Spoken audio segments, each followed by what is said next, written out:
नमस्कार दोस्तों, स्वागत है आप सभी का हमारे यूट्यूब चैनल में। दोस्तों, इस वीडियो में हम आपको हिंदी के 60 ऑब्जेक्टिव क्वेश्चन बताने वाले हैं। अगर आप इन 60 ऑब्जेक्टिव क्वेश्चंस को याद कर लेते हो तो आने वाले बोर्ड एग्जाम 2023 में आप हिंदी में 60 में एकदम 50 ऑब्जेक्टिव क्वेश्चन एकदम सही सही टिक लगा कर आएंगे।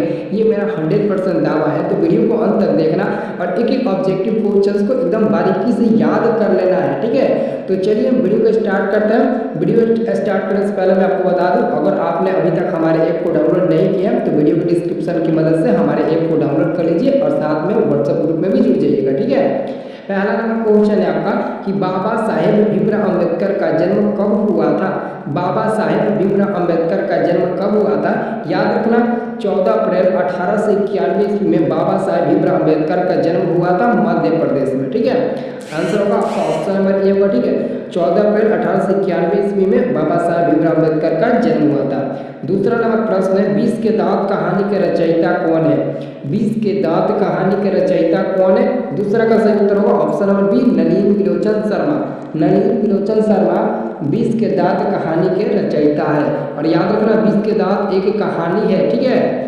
अगला प्रश्न आपका है 3 नंबर प्रश्न है मैक्स मुलर के अनुसार सच्चे भारत का दर्शन कहाँ हो सकते हैं? मैक्स मुलर के अनुसार सच्चे भारत का दर्शन कहाँ हो सकते हैं? तो ग्रामीण भारत में। आंसर होगा सी नंबर, ग्रामीण भारत में। एक्चुअली में मैक्स मुलर भारत समक्यासी के पाठ के लेखक है और वह एक प्रकार का भाषण है और उनका जन्म जर्मनी में हुआ था। मैक्स मुलर का जन्म जर्मनी में हुआ था, ठीक है। याद रखना आंसर होगा सी नंबर। चौथा नंबर प्रश्न है पराजय में कौन सा उपसर्ग है? पराजय में कौन सा उपसर्ग है? तो परा जो किसी शब्द के पहले जुड़कर उसका अर्थ बदल दे उसको हम लोग उपसर्ग बोलेंगे। तो परा प्लस जय, अगर हम परा में अगर जय को जोड़ दें, जय को, तो क्या हो जाएगा? पराजय हो जाएगा।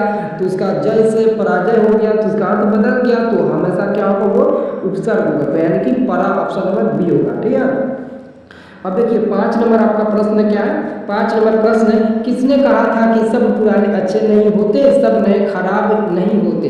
यह किसका कथन है? किसने कहा था कि सब पुराने अच्छे नहीं होते और सब नए खराब नहीं होते? तो 5 का आंसर याद रखना कालिदास ने कहा था। आंसर होगा आपका डी नंबर, कालिदास ने कहा था, ठीक है। अगर आप इन सभी क्वेश्चंस को पीडीएफ में डाउनलोड करना चाहते हो, पीडीएफ में लेना चाहते हो आंसर सहित, तो आप लोग हमारे व्हाट्सएप ग्रुप में जुड़ जाना, वहाँ पर आपको मिल जाएगा इसका पीडीएफ आंसर सहित, ठीक है। छठवां नंबर क्वेश्चन है शुद्ध वाक्य है। सबसे पहले दोस्तों आप लोग ना वीडियो को लास्ट तक देखना, तभी आपको याद हो पाएगा। अगर आपके सामने वाला कुछ बोल रहा है ना तो एक बार सुन लीजिएगा तो वो बात याद हो जाती है आपको, ठीक है। इसलिए अगर आप वीडियो को लास्ट तक देख के, तो मैं ऑलरेडी आपको क्वेश्चन पढ़ रहा हूँ उसके बाद से आंसर बता रहा हूँ, तो आपके दिमाग में 80% बैठ जाएगा और एक 20% बचेगा, तो आप खुद वीडियो को देखोगे तो समझ में आ जाएगा, ठीक है। तो यहाँ पर छठवां नंबर क्वेश्चन है शुद्ध वाक्य है। तो आपको देखना है राम ने पुस्तक खरीदा, राम पुस्तक खरीदा, राम ने पुस्तक खरीदी, या फिर इनमें से सभी। तो देखिए छठवां का जो आंसर होगा ऑप्शन नंबर सी होगा, राम ने पुस्तक खरीदी। राम ने पुस्तक खरीदा नहीं बल्कि राम ने पुस्तक खरीदी, ठीक है। पुस्तक स्त्रीलिंग होता है ना। चलिए अगला क्वेश्चन है नागरी लिपि के लेखक है। नागरी लिपि के लेखक है। 7वां नंबर क्वेश्चन है 7 का सही उत्तर क्या होगा? ऑप्शन नंबर सी होगा गुणाकर मूल्य। गुणाकर मूल्य नागरी लिपि पाठ के लेखक है। 8वां नंबर प्रश्न है बहादुर का नाम है। देखिए बहादुर का पूरा नाम क्या होता है? बहादुर का पूरा नाम यहाँ पर पूछा है। बहादुर काफी अच्छा चैप्टर है, मतलब कि पूरा इमोशनल कर देने वाला वो चैप्टर है, ठीक है। आप लोग पढ़ लीजिएगा, हिंदी पार्ट में है, शायद पार्ट 6 से हमको लगता है, ठीक है। तो दिल बहादुर आंसर होगा बी नंबर। बहादुर का पूरा नाम है दिल बहादुर, ठीक है। सब लोग याद रखना। 8 का आंसर होगा बी नंबर। 9 नंबर क्वेश्चन है परिणामवाचक विशेषण है। परिणामवाचक, ठीक है। तो यहाँ पर आप लोग अच्छे से देख सकते हैं ऑप्शन नंबर जो सी है ना, थोड़ा सा। थोड़ा सा का मतलब क्या हुआ? इसमें परिणाम हुआ है, मतलब कि थोड़ा सा। जैसे कि परिणामवाचक जिससे कहेंगे जिसमें नापा तौला जाने वाला का बोल दो, जैसे थोड़ा सा, ज़्यादा सा, ज़्यादा, थोड़ा, कम, ये सब परिणामवाचक में चले जाएंगे। और ये 5 जो है ये मतलब कि संख्या में चले जाएंगे, संख्यावाचक विशेषण में चले जाएंगे, ठीक है। तो आंसर होगा आपका सी नंबर, थोड़ा सा। अगला प्रश्न है आपका 10 नंबर। 10 नंबर प्रश्न है परंपरा का ज्ञान किनके लिए आवश्यक है? परंपरा का ज्ञान किनके लिए आवश्यक है? तो जो लकीर के फकीर न होकर क्रांतिकारी साहित्य की रचना करे उन्हीं के लिए परंपरा का ज्ञान मतलब कि परंपरा का ज्ञान आवश्यक है। काफी महत्वपूर्ण प्रश्न है कि परंपरा परंपरा का ज्ञान किन के लिए आवश्यक है? जो लकीर के फकीर है या फिर जो उपयोगी साहित्य की रचना ना करे। तो आंसर होगा सी नंबर, जो लकीर का फकीर न होकर क्रांतिकारी साहित्य की रचना करे उसे हम लोग परंपरा का ज्ञान, मतलब कि उनके लिए परंपरा का ज्ञान आवश्यक होता है। 11 नंबर है, अभिनयो किस नदी पर स्थित है?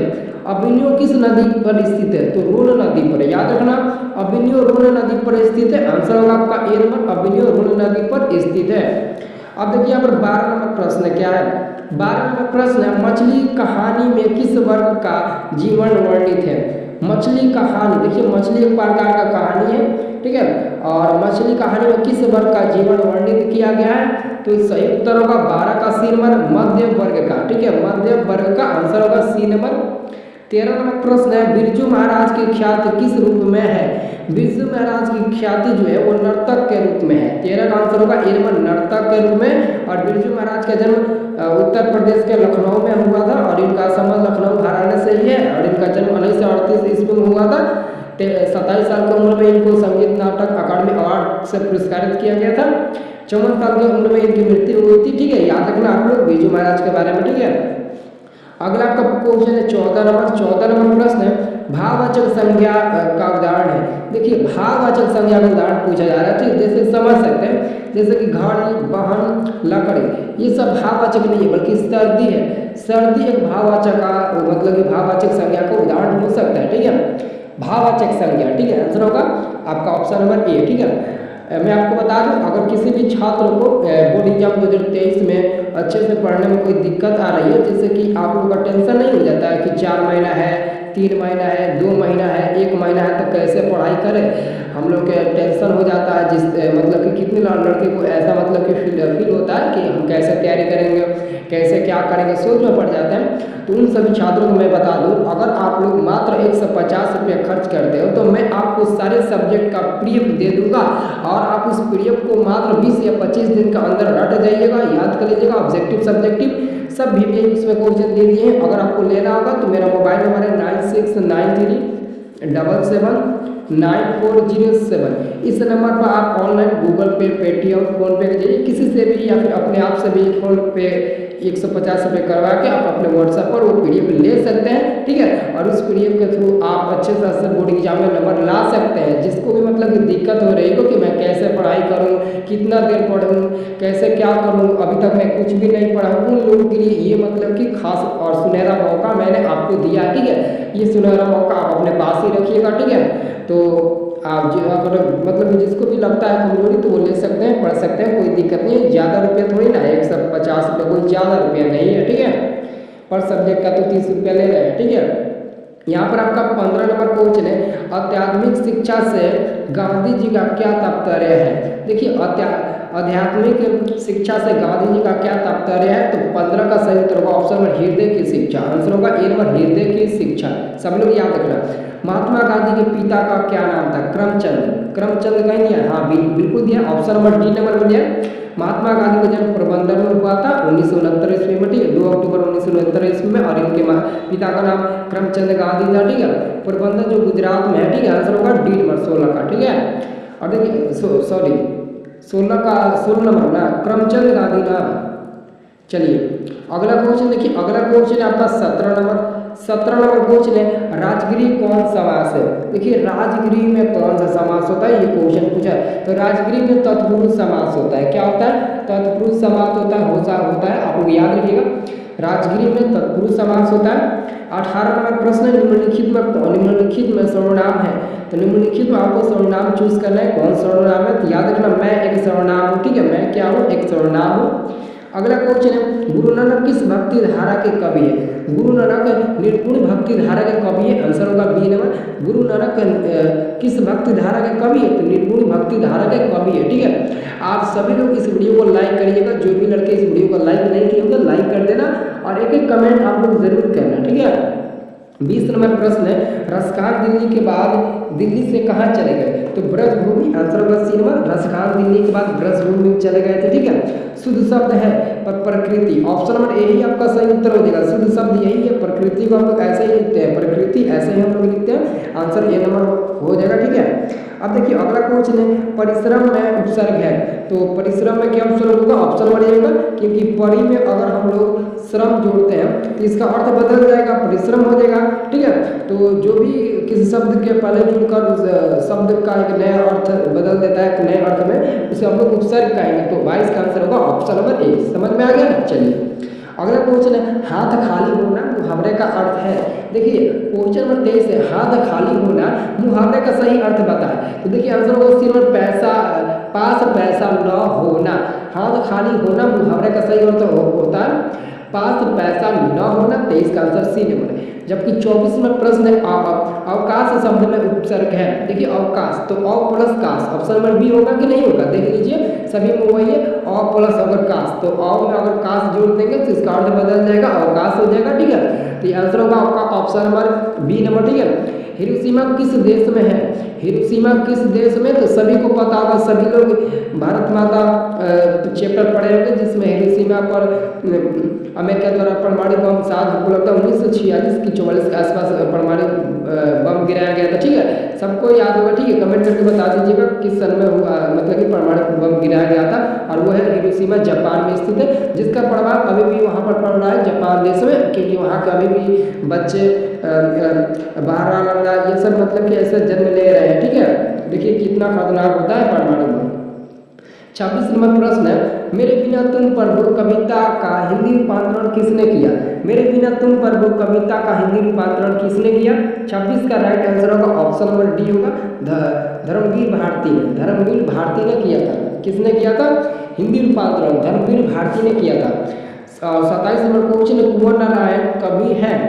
कुंवर नारायण कैसे कवि, तो 27 का आंसर होगा ऑप्शन नंबर बी, नगर संवेदना कवि है, आंसर होगा बी नंबर, ठीक है। सेनापति में कौन सा समास है, देखिए सेनापति में कह रहा है, देखिए सेनापति का मतलब कि एक झुंड होता है, क्या होता है, झुंड होता है, सेना का एक झुंड होता है ना, तो सेनापति में कौन सा समास होता है, तो इसी से पहचान लीजिए, तत्पुरुष होता है। जैसे राजगिरी, ठीक है, राजगिरी में भी होता है तत्पुरुष, और सेनापति में भी तत्पुरुष हो जाएगा, ठीक है।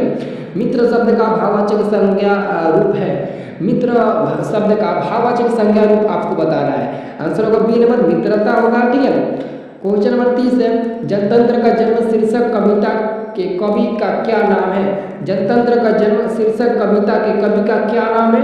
30 का सही उत्तर क्या होगा, ऑप्शन नंबर ए होगा, Ramdhari Singh Dinkar. Option number A होगा रामधारी सिंह दिनकर, ठीक है।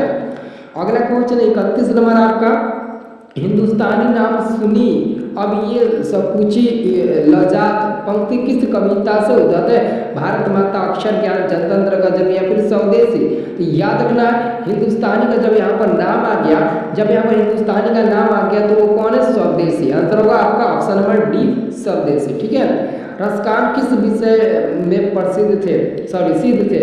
रसखान किस विषय में सिद्ध थे, तो सब लोग याद रखना। 32 का आंसर होगा ए नंबर, सवेया छंद में। सवेया छंद में आंसर होगा ए नंबर, ठीक है। अब देखिए अगला क्वेश्चन आ गया, वर्णिका का अमराई का कुआं कहाँ है। तो देखिए अमराई का कुआं रास्ते में था, कहाँ पर था, तो रास्ते में है, ठीक है। अमराई का कुआं रास्ते में है, आंसर होगा सी नंबर।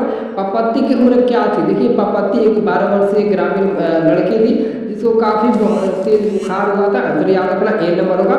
सीता रुआंसू क्यों हो गई।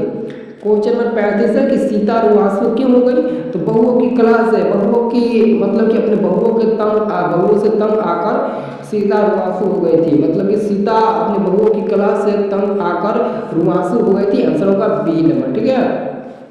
अब देखिए आपका 36 नंबर प्रश्न है, बहादुर अपने घर से क्यों भागा था। बहादुर अपने घर से क्यों भागा था, तो माँ की मार के कारण बहादुर अपने घर से भाग गया था। लेकिन माँ क्यों मारी थी बहादुर को, इसका कारण आपको वीडियो में कमेंट करके बताना है, ठीक है। 37 नंबर क्वेश्चन है, बिरजू महाराज किस शैली के नर्तक है।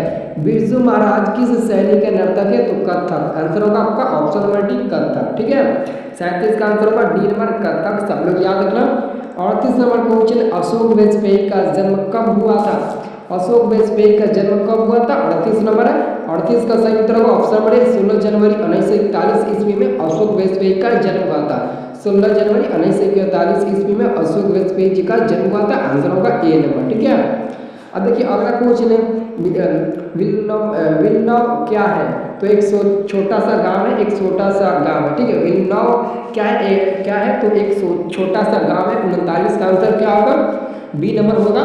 हमारी नींद कविता कहाँ से ली गई है? हमारी नींद कविता कहाँ से ली गई है? तो दुष्चक्र में श्रेष्ठा से, दुष्चक्र में श्रेष्ठा से ली गई है। आंसर होगा सी नंबर। अमृत का प्रयाचित शब्द क्या होता है? सुधा। क्या होता है? सुधा। अमृत का प्रयाचित शब्द सुधा होता है। एक्चुअली में अमृत का प्रयाचित शब्द तो बहुत ज़्यादा होता है, लेकिन जो ऑप्शन में दिया है ए बी सी डी करके, उसमें से ऑप्शन नंबर बी सही है, सुधा। ठीक है, अगला क्वेश्चन है मंगू की बड़ी बहन का क्या नाम था? मंगू की बड़ी बहन का क्या नाम था? देखिए मंगू की जो बड़ी बहन थी उनकी बड़ी बहन के नाम था कमू। कमू, जिसको यहाँ पर मुंह छूट गया, ठीक है, कमू होगा। मंगू की बड़ी बहन का नाम था कमू। ठीक है, सातकोड़ी होता कथकार है। सातकोड़ी होता कथकार है तो उड़िया के, सातकोड़ी होता एक उड़िया भाषा के कथकार है। कमर कसना मुहावरे का अर्थ है। कमर कसना मुहावरे का अर्थ है। तो 44 का आंसर होगा बी नंबर, तैयार होना। कमर कसना मुहावरे का सही अर्थ होता है तैयार होना। ठीक है, अगला क्वेश्चन है 45 नंबर। दक्षिण अफ्रीका से गांधी जी भारत कब लौटे? दक्षिण अफ्रीका से भारत गांधी जी कब लौटे? 45 का आंसर होगा बी नंबर, 1915 ईस्वी में। जो लोग हमारे व्हाट्सएप ग्रुप में अभी तक जुड़े नहीं है, जाकर जुड़ जाइए, पीडीएफ आपको इन सब का आंसर सहित मिल जाएगा। ठीक है, मछली लेकर कौन भाग गया था? तो संतु। याद रखना, मछली लेकर संतु भाग गया था। संतु इसलिए मछली को लेकर भागा था क्योंकि संतु नहीं चाहता था कि मछली को काटी जाए और काट कर इसको बनाया जाए, क्योंकि वो मछली से बहुत प्यार करता था। वो चाहता था कि अगर मछली हमारे पास रहेगी तो मैं उसके साथ खेलूंगा, बाल्टी में रखूंगा, बड़ी करूंगा, कुएं में डालूंगा, फिर निकालूंगा, खेलूंगा। मतलब ये सब उनके मन में बात चल रही थी। ठीक है, हिंदी भाषा की लिपि क्या है? तो 47 का आंसर क्या होगा? 47 का बी होगा देवनागरी। हिंदी लिपि की भाषा देवनागरी है। आंसर होगा बी नंबर। 48 नंबर प्रश्न है बिरजू महाराज के चाचा का क्या नाम था? बिरजू महाराज के चाचा का नाम था शंभू महाराज। शंभू महाराज बिरजू महाराज के चाचा थे। याद रखना, शंभू महाराज बिरजू महाराज के चाचा थे। जाटशाही कहाँ थी? जाटशाही कहाँ थी? 49 का आंसर होगा ए नंबर, रूस में। कहाँ पर? तो रूस में। दोहा कोश किनकी रचना है? दोहा कोश किसकी रचना है? 50 का सही उत्तर होगा ऑप्शन नंबर ए सरहपाद की। किसकी? तो सरहपाद की। ऑप्शन नंबर ए होगा। दोहा कोश किसकी रचना है? तो सरहपाद की। ठीक है, अगला क्वेश्चन है 51 नंबर। शिक्षा और संस्कृति किसकी रचना है? शिक्षा और संस्कृति किसकी रचना है? तो महात्मा गांधी के अलावा और किसी की नहीं हो सकती है। आंसर होगा बी नंबर, महात्मा गांधी। ठीक है, अब देखिए अगला क्वेश्चन क्या है? अगला क्वेश्चन 52 नंबर है। ठीक है, 52 नंबर क्वेश्चन का आता है भारत से हम क्या सीखे? क्या है भारत से हम क्या सीखे? क्या है? तो भारत से हम क्या सीखे एक प्रकार का भाषण है जो मैक्स मुलर द्वारा लिखित है और मैक्स मुलर का जन्म जर्मनी में हुआ था। मैक्स मुलर को वेदांतियों का भी वेदांती किसने कहा? याद रखना, मैक्स मुलर को वेदांतियों का वेदांती किसने कहा? तो स्वामी विवेकानंद ने कहा था। आंसर होगा बी नंबर। 53 का आंसर होगा बी नंबर, स्वामी विवेकानंद ने कहा था। अगला क्वेश्चन है आपका 54 नंबर। दधीची की हड्डी से क्या बना था? तो इंद्र का वज्र। दधीची की हड्डी से क्या बना था? तो इंद्र का वज्र। ऑप्शन नंबर ए होगा। अगला क्वेश्चन है आपका 55 नंबर। 55 नंबर प्रश्न है श्रम विभाजन और जाति प्रथा के लेखक कौन है? श्रम विभाजन और जाति प्रथा के लेखक कौन है? तो बाबा साहेब भीमराव अम्बेडकर है। ऑप्शन नंबर ए होगा, बाबा साहेब भीमराव अम्बेडकर। मेघदूत का जर्मन में अनुवाद किसने किया? मेघदूत का जर्मन में अनुवाद किसने किया? तो मैक्स मुलर। 56 का आंसर सी नंबर होगा, मैक्स मुलर ने किया था। मंगमा को किसके साथ विवाह था? सब लोग याद रखना, मंगमा को अपने बहू के साथ लेकर विवाह था। क्वेश्चन पूछा भी जाता है मंगमा को अपने बहू के साथ किस बात को लेकर विवाह था? ये 2 नंबर में 5 नंबर में पूछा जाता है। ठीक है, मंगमा को अपने बहू के साथ मंगमा को किसके साथ विवाह था? तो अपने बहू के साथ। लक्ष्मी के पति का क्या नाम था? तो लक्ष्मी के पति का नाम था लक्ष्मण। आंसर होगा बी नंबर। किस नदी के बांध के नीचे लक्ष्मी का घर था? तो देवी नदी के बांध के नीचे लक्ष्मी का घर था। देवी नदी के बांध के नीचे लक्ष्मी का घर था। आंसर होगा डी नंबर। और अंतिम प्रश्न है, देखिए अंतिम प्रश्न है पार्वती बेहोश क्यों पड़ी थी? पापति बेहोश क्यों पड़ी थी? तो तेज बुखार के कारण पापति बेहोश पड़ी थी। ठीक है, अगर आप लोग इसका PDF लेना चाहते हो, नीचे मैंने आपको आंसर भी दे दिए हैं, तो आप लोग जल्दी से हमारे व्हाट्सएप ग्रुप में जुड़िए। व्हाट्सएप ग्रुप का आपको लिंक वीडियो को डिस्क्रिप्शन में मिल जाएगा। सभी लोग व्हाट्सएप ग्रुप में जुड़िए ताकि इसका PDF आपको प्राप्त हो सके। ठीक है, तो आप अभी तक आप लोगों ने हमारे ऐप को डाउनलोड नहीं किया तो ऐप को भी डाउनलोड कर लो, क्योंकि ऐप को डाउनलोड करेंगे तो सुबह शाम आपको टेस्ट देने को मिलेगा। रैंक भी देख सकते हैं, टेस्ट में इनाम भी पा सकते हैं, नाम भी देख सकते हैं, रिजल्ट भी शो करके देख सकते हैं, सब कुछ वहाँ पर आपको मिल जाएगा जानकारी। एक बार जाइए उस ऐप को डाउनलोड करिए। ठीक है, वो आपको ऐप एग्जाम में ज़्यादा लाभदायक होगा। ठीक है,